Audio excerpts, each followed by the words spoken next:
Hey, Chandler. Thanks for joining me today. How are you? Thanks for having me. I'm great. Absolutely. So tell us a little, for the people in Tarrant County that haven't had the pleasure of meeting you yet, tell us a little about yourself. A little about me. You. Well, I am 6'3" and handsome. No. Tall, blonde, handsome. No. I've been married since 2006 to my wife, Megan, and we've got 3 kids. I live here in North Fort Worth, and I'm a real estate broker. I've been a real estate broker since 2002, and in 2017, I hit the reset button in my company and started looking for ways to serve the local community, and that's when I ran across property taxes, the scandalous, seedy world of property taxes, and that's, I could just keep going from there, but yeah, that's a little bit about me. So tell us how you've gotten this deep in the scandalous world of property taxes. How I've gotten this deep, it was one little step at a time, and I started by looking for a way to serve the local community, and I was helping Girl Scouts do this and that, or help serve a subdivision, a community, and I mean, just looking for anything, and then I saw somebody post online saying that they had a question about how to protest their property taxes, and so I answered the question, and then one question turned into another, and so I realized this is an area people really need help in. So I started helping people by providing comparable sales, which is just evidence for their protest, right, so they could go off and protest on their own, and it just started to balloon. So I made a video to explain to people the process of how to protest. And people would take the information and then they would go and do nothing with it, or they would fail at the protest. And I said, you know what, we need to step it up a notch. And I decided to just start protesting for people and represent them in a full service capacity, just like a lot of property tax consultants do. And most tax consultants will charge like 50% of what they save somebody. I decided to just do it for free as a community service. And first year I helped about 1,700 people and didn't get much sleep.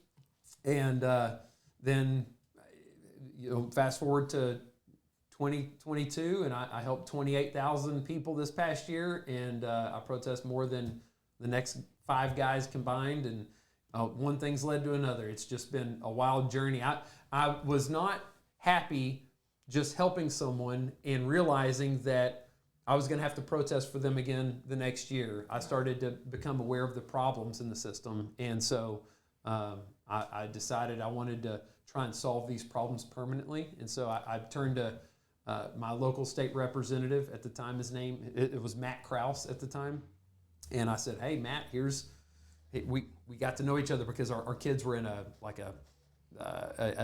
mom's group or something, Mm-hmm. And so I saw him at the kids' birthday parties, and I just said, "Hey, Matt, I'm helping a lot of people with property taxes." He had heard about what I was doing, and he invited me to lunch, and I showed him the problems that I've identified and some solutions, and he said, "Chandler, I agree with you, and I would love to help solve some of these. How about we start writing some legislation on this stuff?" And when you know it, fast forward 6 months, and he had me in touch with his legislative staff, and he just said, "Hey, tell them what you want in the bills, and as long as it lines up underneath this umbrella, solves these problems, then I'm going to sign on, and let's get this thing done." And so, gosh, I don't know, I can just keep going. The story it goes on and on and on, and it just... But yeah. No, it's interesting. It's interesting for people to know how you got here, and it's great that Matt Krause was such a help to you. I miss him. He's helped on multiple things. Again, things that are good for the community. Mm-hmm. And you talk about 28,000 people you helped last year. Last year, yeah. It's been about 90,000 altogether. Jeez. Holy. So you haven't slept since 2017, is what you're saying. I've got a lot more gray hair. I've aged like a 2-term president, I understand. Yeah. So, Chandler, if I could ask you Sure. a question. So, can you explain why there's a difference between the tax appraisal value and the regular value of a home and what it sells for, and why that's important and why those are different? I can tell you all about it. Well, and really, this is, as soon as I start answering one question, it gets deep and gets nerdy and gets confusing. And, inside property tax, the property tax world, I could give you 5 different values that people call a value for your home. Right. A taxable value, an appraised value, a market value, an indicated value for market. And I mean, it just goes on, and it gets complicated, and that's part of the problem. But I would say just on the surface, if I just try and simplify everything, the appraisal district and the property tax code in Texas, they have redefined these terms, and they have their own rules, their own laws of physics, kind of, where their own definitions. They redefine these words. So when the average person recognizes that the value of their home, according to the appraisal district, has gone up so much, then they go into protest thinking that they could just make some common sense, conclusions and bring in what makes sense to them. Then they get blindsided because they don't know what all this mumbo jumbo is. There's something called a neighborhood code that is something that nobody uses outside the appraisal district. There's something called the effective year built, where they can take a house built in the 1950s and compare it to a house that was, compare it to houses that are built in like 2013. And I'm not even kidding. It's kind of like... I'm familiar with the water district, so I know you're not kidding. Yeah, you can't make this up. But I got a joke I'm dying to mention. I just figured this out, how to explain this. So when you've got a house that was built in 1950 and you're comparing it to houses that were built in 2013, because what they do is they say, well, the effective year of that 1950s house is 2013 because they completely remodeled the house. It's the best picture. I wish I could show you a picture right now. Have you seen Madonna lately? You see the way she looks? Yes. They Madonna these houses. It's like, wait a second. You cannot change. Like, you can change the exterior, but we all know something's not right here, and that's kind of what goes on at the appraisal district. So, thanks for giving me out. Thanks for letting me tell the Madonna joke. You'll insert the Madonna. Oh yeah, it's already there. Yeah, you got that taken another care world. of. And that's the appraisal district is like another world, and it's not fair to the consumer. It's a completely unfair process. The appraisal district is tasked with carrying out this sin against humanity, but by and large, there's 200 employees at our local appraisal district here in Tarrant County, and the vast majority of those people are good people doing what the flawed tax code says they have to do, and it's a thankless job, and we all kind of get screwed because of it. And it's not just that; it's the problems in the tax code run deep, and they go far and beyond the appraisal district. But I've got problems that are maybe a little bit beyond what most people have experienced. So it's just crazy. Well, once you did 28,000, and that pissed them off, correct? Yeah, I'm not their favorite guy, to say the least.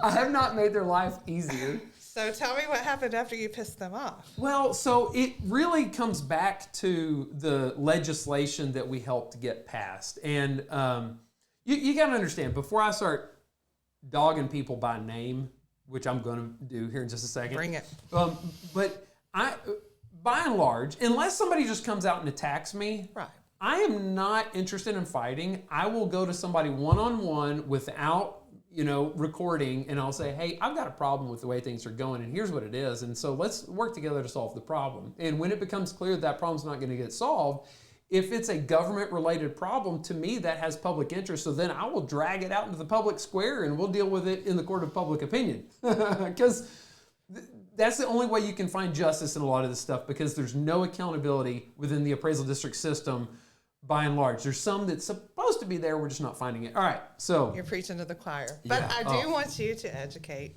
So I'll inform about what is going on. So. Yes, educate me, because I have no clue. I'm going to educate you right now. I love it. So back in 2019, when I was working with Representative Krause at the time to pass this legislation, one of the bills that we got passed made it illegal for someone serving at a taxing entity to simultaneously serve as an employee of the appraisal district. It's an obvious conflict of interest. Everybody knew it for a long time. It's just there wasn't a law passed that made that illegal. So at the time, you had a guy named Randy Armstrong, who was he is like the second in command at the appraisal district. He was the director of all the residential appraisals. So the guy that's ultimately responsible for our home values, he was the school board president for White Settlement ISD. Well, after that law got passed, he decided he did not ever break the law, but as soon as that law came into effect, he stepped down from his school district position, and that was part of what made him mad. And at around that time in 2019, he wrote me, and I was about to come out and start talking about how rigged this election system is with the appraisal district board of directors. Because we'll get to that too, because people don't know how that works. And we can explain it, and some of it's confusing. I'll do my best to simplify it. But ultimately, the board of directors is the ultimate authority that oversees the appraisal district. They are supposed to hold the appraisal district accountable. Okay, so, but the deal is the people that serve on that board, they're elected by the taxing entities. So at that time, you had White Settlement ISD nominating all of the incumbents that were on the board so that they get re-nominated, re-elected, and very few taxing entities would participate in this election. And so he was helping to basically pick and choose who his boss was. And they were protecting their employment and whatever secrets they have. And they went to great lengths to make sure that these seats didn't change. So whenever we started disrupting this, some other laws that we got passed, it messed with the fabric of this election process because it was totally rigged before. Now it's a little bit better, thanks to Matt Krause. And by the way, when he was passing these bills, he wasn't doing it for political gain. He was doing it for what's right. And that's what I like about you and a lot of the guests you're going to have. This is a common thing that you're going to see. This isn't left versus right, Democrat versus Republican. This is we the people protecting our rights against those in positions of authority. And it's been a beautiful thing to see in your situation, my situation, a lot of the people. It's like these people come together and folks from all different walks stand together and say, you know what, we're not going to take this crap anymore, and we're going to stand up, and you cannot trample on our rights, or if you do, right, you're going to have to go through me. And so that's kind of what's happening. All right, so where did I leave off the story? Randy emailed you. Randy emailed and said, I was going to go start saying some stuff publicly and kind of give my rebuttal for different things going on. And so I approached him in private and sent him an email and said, hey, before I do this, I've seen that you're quoted in the newspaper saying X, Y, and Z. Would you like to give me your side of the story? And he said, absolutely, I would like to. And he wrote me this long email that was very emotionally charged.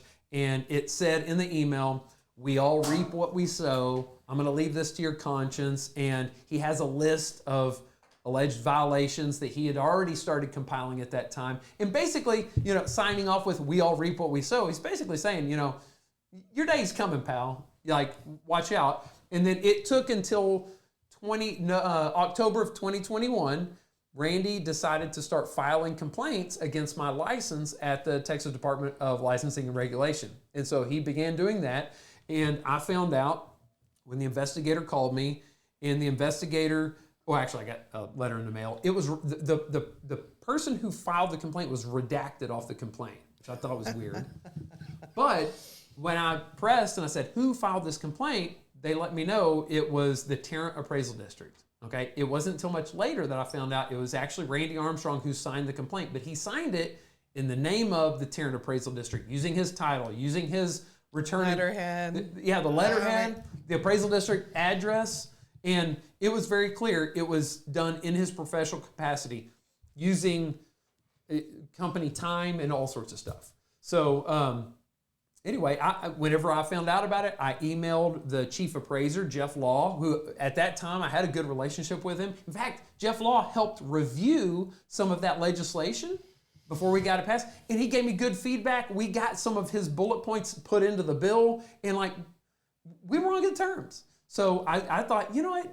The complaint seems so crazy and emotional. I just thought there's no way it's legit. I'm going to bring it to Jeff Law. He's going to we're going to squash this thing immediately. It'll never see the light of day. I can go about my business protesting for people. And he did nothing. He didn't know about the complaint initially, Prior. but I made him aware of it, and then that was in November. Well, Randy went ahead and filed another complaint in December. So after Jeff Law became aware, Randy continued filing complaints. Jeff Law didn't do anything about it. Nobody did anything about it until a guy named, with the Texas scorecard, what's his name? Robert Montoya. Robert. He caught wind of this thing, and he came to me and said, hey, will you give me some information about this? I said, no, I'm not interested in bringing this out into public. I've got a full plate. Do it on your own.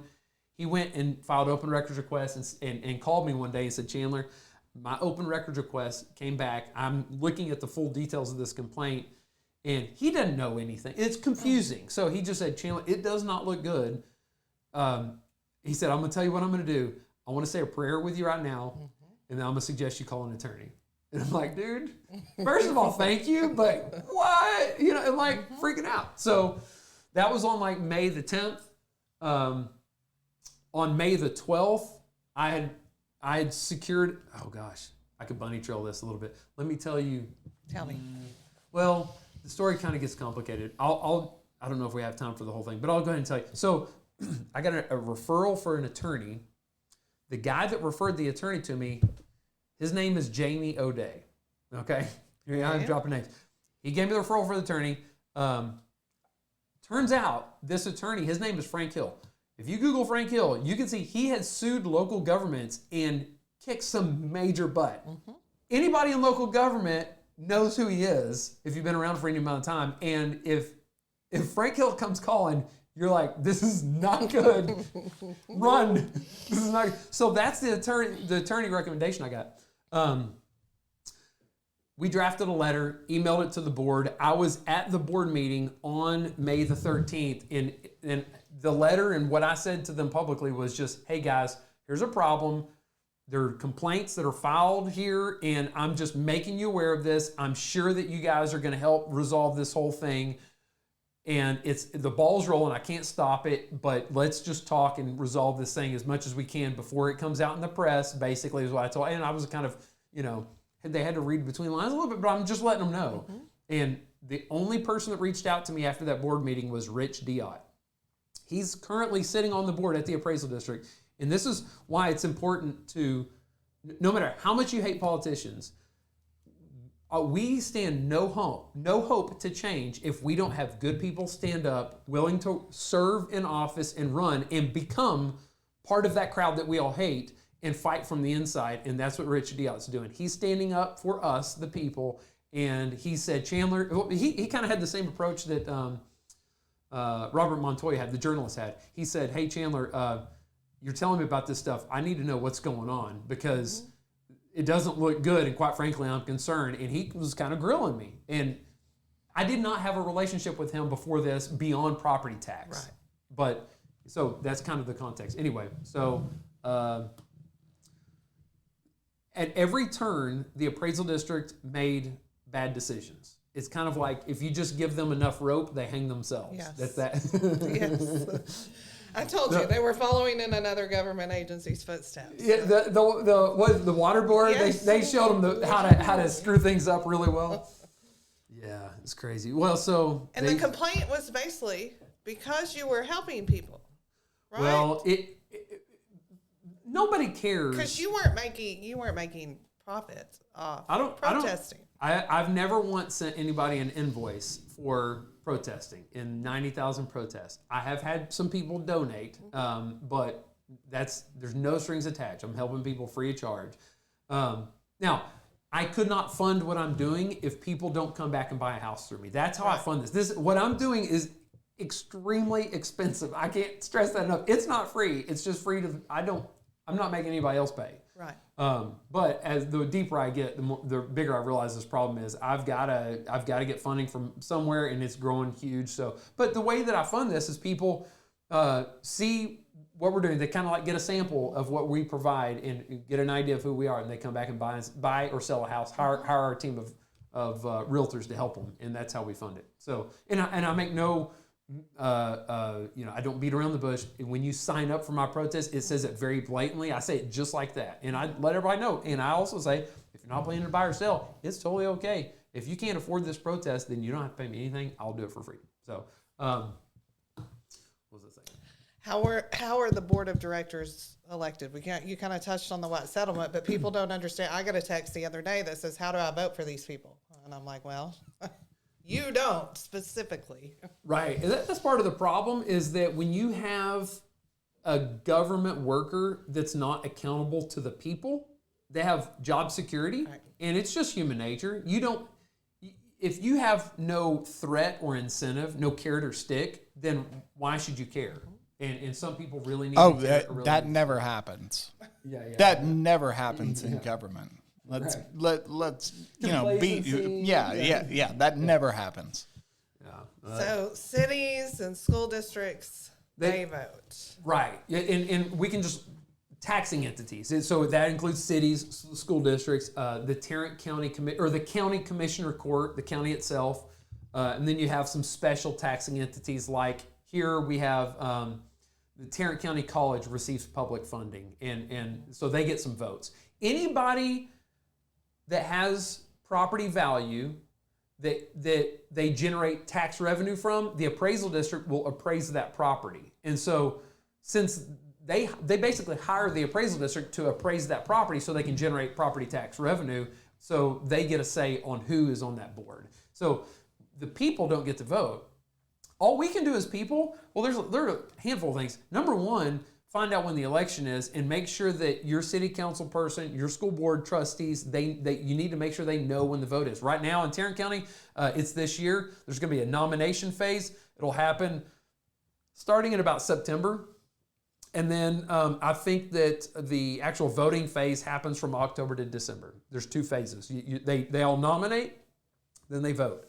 And so you need to make sure, like a lot of these people don't know that the election even happens. In fact, the appraisal district, a lot of times they don't even have good email addresses for these people because, elections come and people, the seats overturn, the email addresses don't overturn, but they don't update the email in their system. So, so you're going to let us know when that's happening. Yeah. So well, now I'm telling you right now, that's when it is. But if you are, okay, number one, people need to know that we're watching.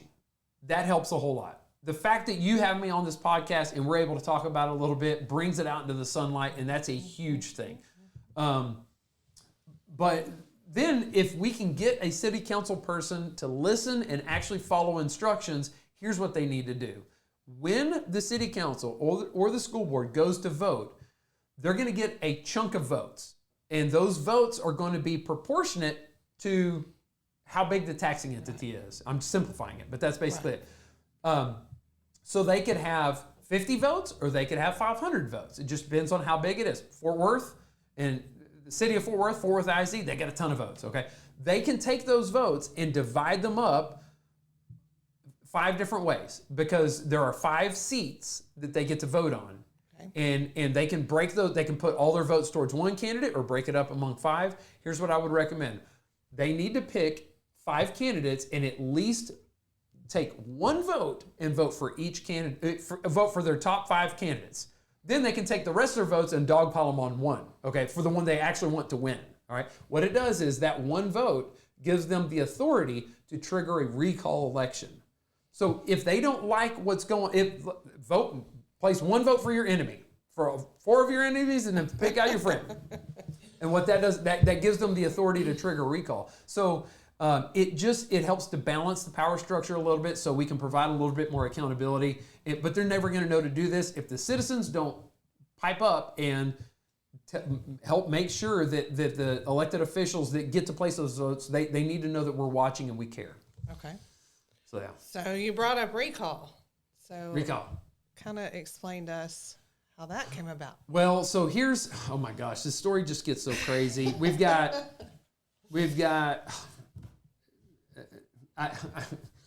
death, jail, bribery. It's Chinatown. We could just go all over the place. All right, so let me just kind of try and back up in the story a bit and explain a couple things if you don't mind. Yes, no, absolutely. Okay, so Randy Armstrong filed these complaints. I warned the board. The board did nothing. June 10th, there was a board meeting where I showed up with a stack of papers. I had the complaint, I had all the information, And that board sat there and for 10 minutes tried to brainstorm right in front of me, right in front of everybody. They were brainstorming, how can we keep this silent? How can we keep from having to address this? They're like, should we handle it in executive session? Is there a threat of lawsuit here? We got an attorney letter. Maybe we need to seal it all up. And they were kicking this around, all while maintaining that they had never seen the complaint. They didn't know anything about it. It was total BS. It was so crazy, and it was infuriating. And I was sitting like 10 feet away from them. I'm sitting there looking them in the eye, and I'm holding this stack of paper, and I'm just like, whatever. So finally, I just start raising my hand. I'm looking at them just like this. Then, good guy on the board, Rich Diot, he said, you know what? Chandler's involved in this situation. His name is on the agenda because it was talking about the letter from Chandler Crouch's attorney or something. They said, so it looks like he has something to say. Chandler, what do you have to say? And I'm like, look at my chest. I'm like, baby, you're about to open a can of worms that is not going to be put back in that can. It's going to be crazy. So I had all the documentation. I said, the Tarrant Appraisal District filed this complaint against me, and here's the proof. And I said, do you want me to hand it out? And they're like, no.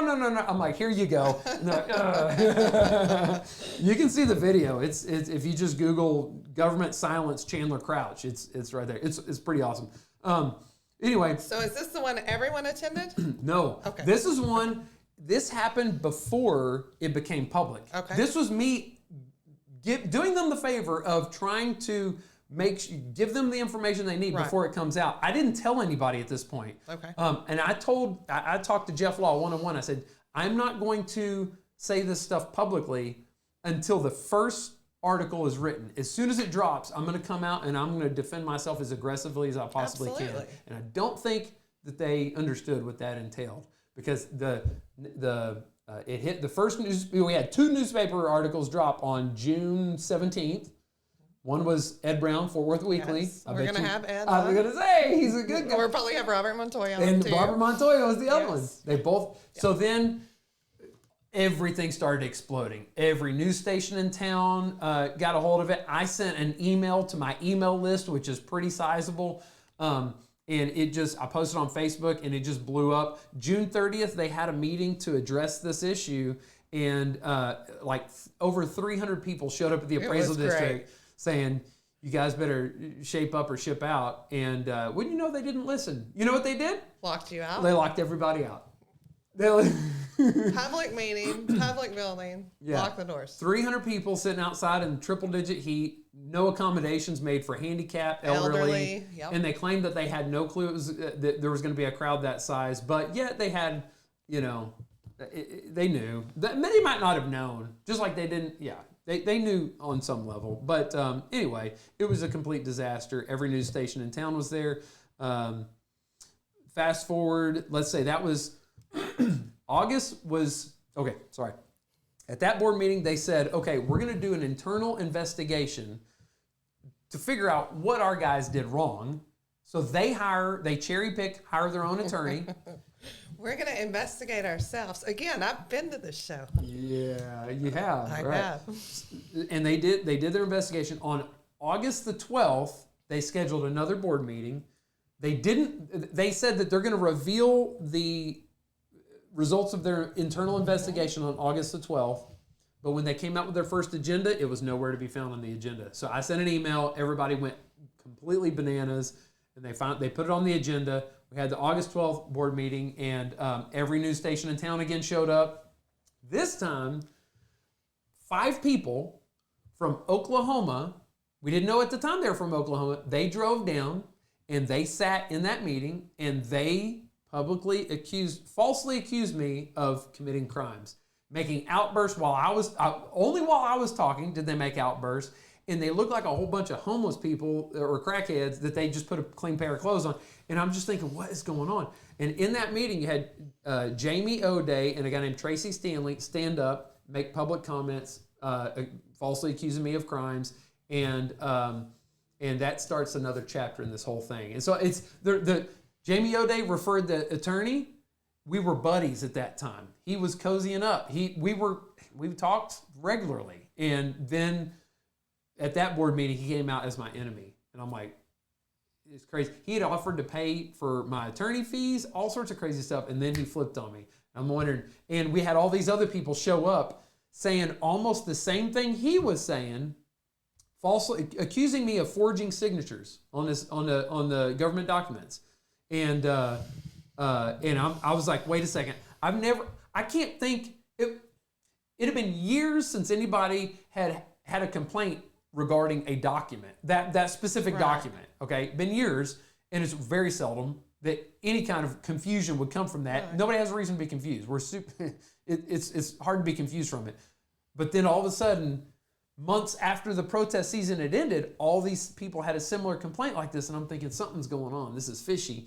And all of a sudden, he switched his tune. I'm thinking, what's going on behind the scenes? Well, in that meeting, one of the disruptive people, he was causing problems, accusing me of crimes while I'm talking, and oh crap, I forgot an important part of the story. Okay. Man, this is just too complicated. It just is. Okay, well, we'll have to have you back. Yeah, okay, I got to back up. I got to tell you a little stuff. You know that June 10th board meeting? It wasn't public knowledge. Well, there was a guy named Manuel Mata who live streamed. I thought you were going to say Thomas, but okay. Thomas was there too. Yeah. Thomas is dead now. But Manuel Mata live streamed that meeting. Then I've got to leave parts out or we're just never going to get to the punchline.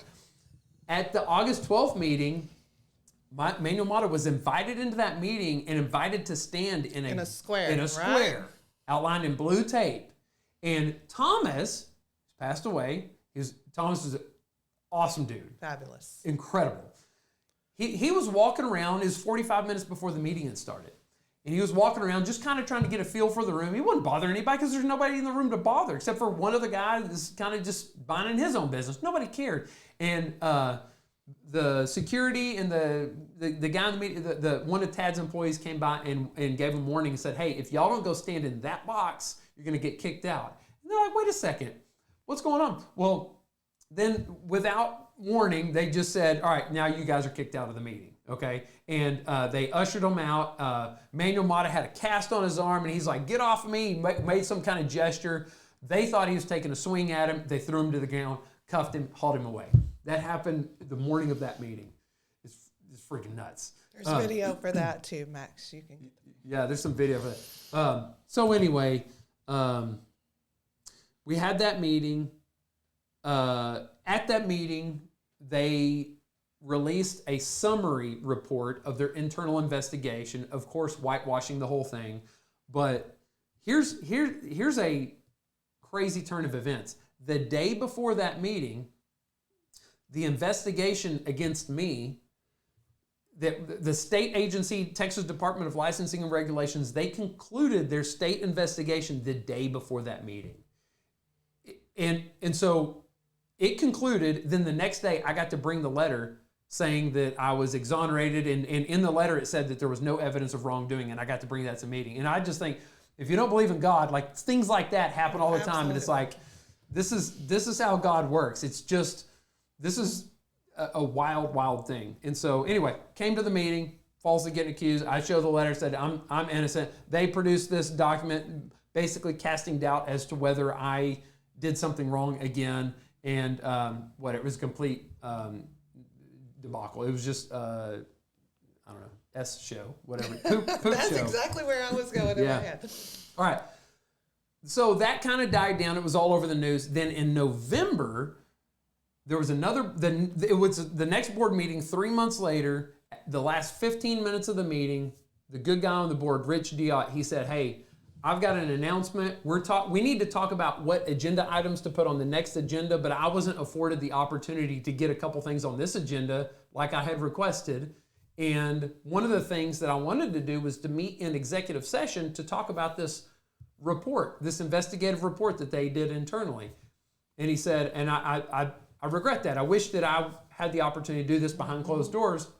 Wasn't given the opportunity, so here we are. Publicly, I'm going to declare right now, I've already checked with my attorney, and he said that I had the authority to mention the presence of this report that they were trying to keep secret. And Mr. Diot said, according to me, I'm reading this report, and I don't know how you can conclude anything other than this report demonstrates that criminal violations have been committed of official oppression, And I want to suggest that we take this 40-page report that we've been keeping secret and send it over to the district attorney to have them investigate. And you can see the people on the board like shocked, like, oh no, he's talking about this stuff out loud.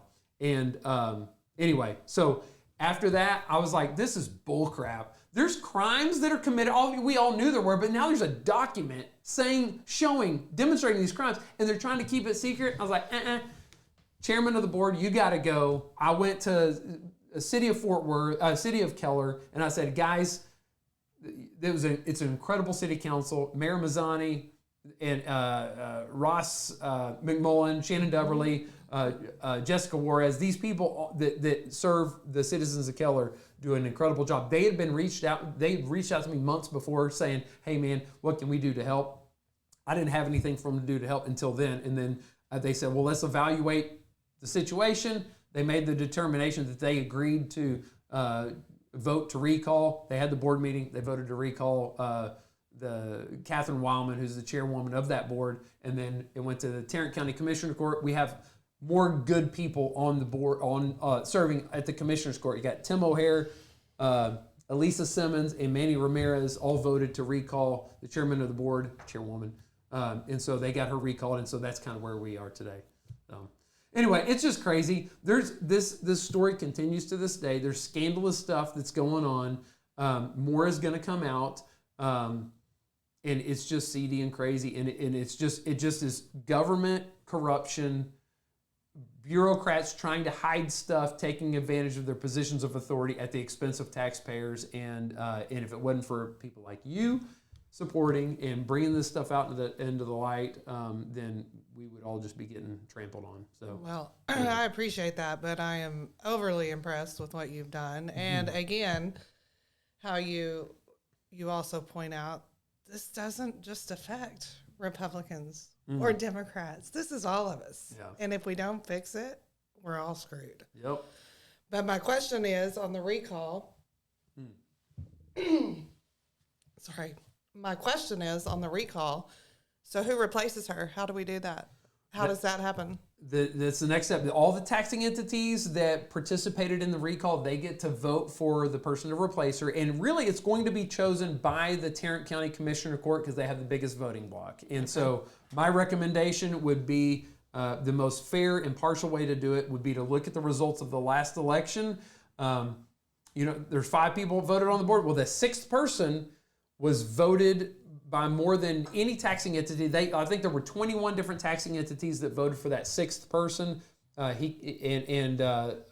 they just give it to the next guy in line, then that seems like a way to represent or to honor the intentions of these taxing entities and make sure that the people get some kind of representation, albeit indirectly. But that guy's name is Gary Lasada. He's a champion for the taxpayer, and I hope that they take that objective way to go about filling that seat, but they get to choose whoever they want. And how quickly is that done? I really don't know when they're going to put it on their agenda. I thought they would have done it by now, but the Commissioner's Court, Tim O'Hare means business. That whether you like him or not, he doesn't mince words, and he has come out publicly threatening a lawsuit against the appraisal district because they were there were all sorts of shenanigans involved in this. Yeah. This process. I mean, they tried to rig how the seat was going to get filled, and it was just dirty. And he said, "We're not going to have any of that." And so put his foot down. And so hopefully they just vote him in soon. I don't know when it's going to be though. But reach out to the Commissioner's Court, urge them to vote for Gary Lasada, and I don't know. Stay tuned for the next chapter in this scandalous. We can definitely do that. And you had Tim O'Hare on Wolf and Shepherd, right? Yes. So we're definitely gonna have him back on. Cool. I have a couple of questions. So what's happening? Jeff Law's retiring? No, Randy Armstrong is retiring. Yep. Mm-hmm. Okay. So one down? One down, sure. One out. We're not going to call him down. He's out. He's stepping out of the picture. I think that, honestly, I don't really care that much. I think it's good that he's not in that environment. I think that he added to a toxic environment up there. Jeff Law is a very nice guy. People get along with him. I get along with him. I want to like him. Just some of the things that, just struggles with keeping his facts straight. Let's just put it that way. Sometimes. And so, whatever. I'm not interested in holding people accountable. I'm interested in those that are supposed to hold them accountable doing their job. And so if we have a fair and honest election system and people standing up for the citizens' rights, then that's what I'm interested in. So voting their conscience and not trying to protect the status quo or whatever it is. They're trying to hide something. It's obvious. They've put themselves at great risk trying to finagle who's going to be on that board, and there's a reason why. And I don't know. I hope we find out that reason. But stay tuned. Yes, we'll see. You'll come back. Sure, I'll come back anytime. Absolutely, we appreciate it. Yep. Thanks for having me on. Thank I'm you super for excited. I'm being the here. first guest. You're the first guest. Awesome. This is great. Well, very cool. Thank you so much. Thank It's truly you. an honor. Appreciate it.